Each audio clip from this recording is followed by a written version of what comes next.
Sinong nagsabing bawal ang pansit pag naka-low carb ka? Tara friends, gawin nating guilt-free version gamit itong shirataki dried noodles. Una, ibabad sa boiling water for 10 minutes, drain, then set aside. I-prepare na natin ang mga gulay. Sa isang pan, mag-add tayo ng coconut oil, and then igisa na natin ang bawang at sibuyas.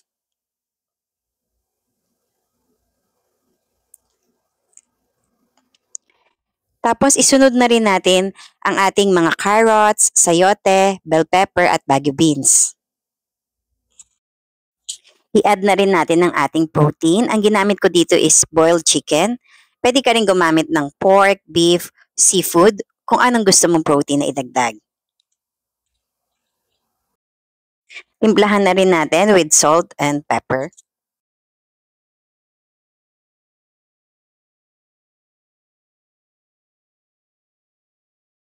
I-add na natin ang ating shirataki dried noodles. Haluin lang natin. Tapos timplahan na natin with coconut amino. So ito yung ating healthy soy replacement.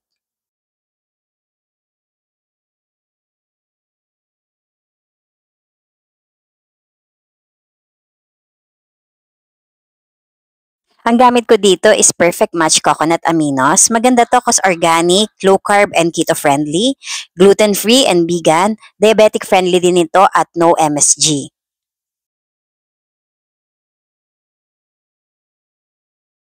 Idagdag na natin ang ating cabbage. Haluin lang natin at lutuin ng few minutes.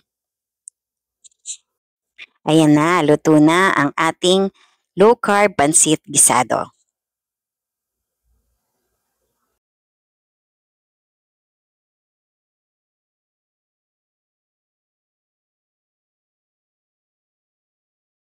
Tikman na natin friends, sobrang excited ko dito.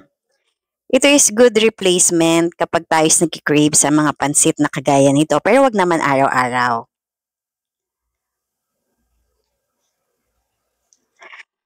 Ang sarap, grabe.